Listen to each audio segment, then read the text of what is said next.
sings the song Everybody's Fancy. In this song, he says that everyone is special in their own way. Anti-trans individuals use some of the song's lyrics to justify their views.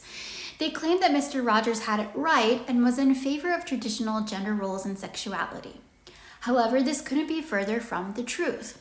Fred Rogers was very progressive for his time, not only socially, but in his views regarding child development and early childhood education, as well as racial equality. Fred Rogers had a diverse guest list of individuals working on the show, a children's show unheard of at the time. Francois Clemens, Officer Clemens, was one of the first Black actors with a recurring role on a children's television program. It is true that Fred was a product of his time, as we all are.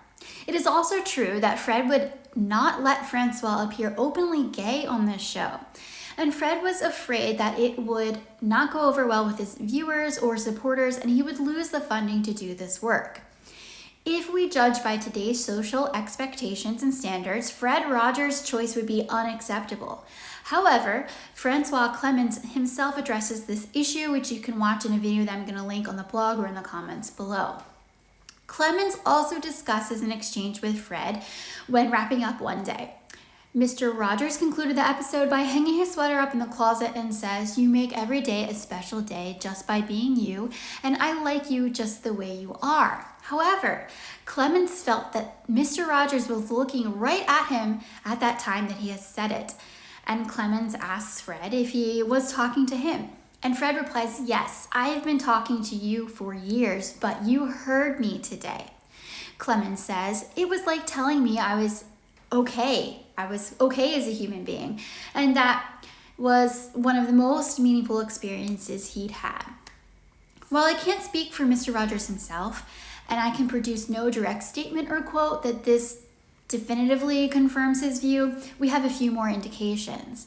In 2003, the Westboro Baptist Church picketed outside Fred's memorial service, and the leader of this organization said in his manifesto that Fred Rogers was in hell because he provided support and comfort to gay people.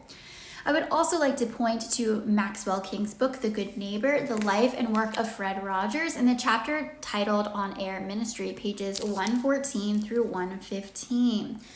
And in this, he says, Fred's tenure at the seminary was during a time of deep dissension and controversy for both the Presbyterian Church in America and for the seminary itself. There were hard divisions between the very conservative United Presbyterian Church and the more liberal and progressive practitioners of the faith.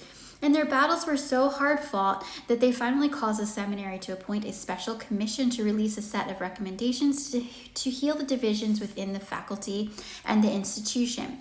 Rogers was always on the liberal side of the equation, and he later became a parishioner and sometimes preacher at Pittsburgh's 6th Presbyterian Church, a famous bastion of the progressive.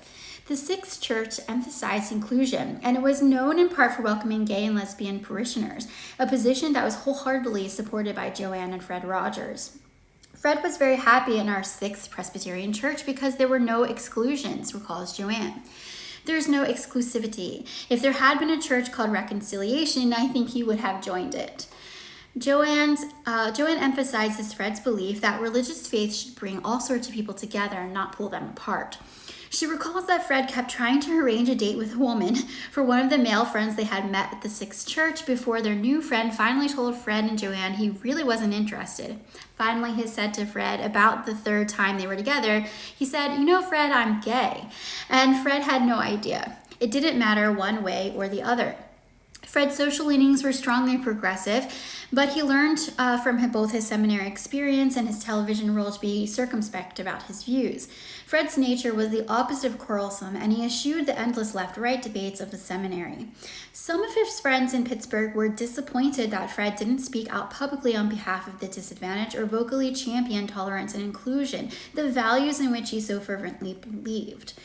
But Rogers was worried that such a public posturing would cause confusion with the parents and children he reached on television.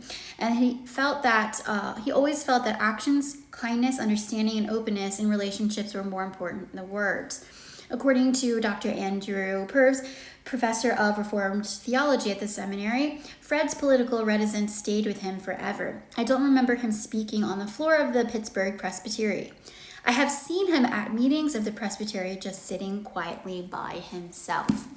Last, if you visit the Sixth Presbyterian Church's website today, you will learn that they are an open and affirming church. They advocate for equal rights and inclusion of the LGBTQIA plus community, welcoming the community in religious life as far as marriage and roles within the church leadership.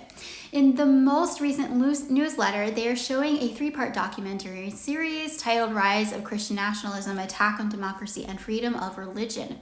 According to Joanne Rogers' obituary, she was a member of the Sixth Presbyterian Church at the time of her death in 2021.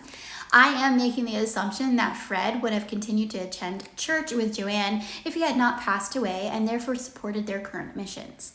In putting these pieces together, and due to a lack of evidence to the contrary, it's more likely than not that Fred Rogers would have been a supportive ally and likely adopted a more modern way of providing support.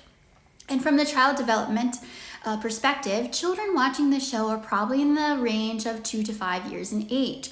Developmentally, this places them in the magical thinking stage. And at this stage, some children have a great deal of anxiety that they will instantly or magically turn into the opposite gender. This anxiety comes at a time of development when a child is becoming more aware of the differences between genders, both physically and socially. I believe that what Mr. Rogers was trying to do was to alleviate those fears in very young children.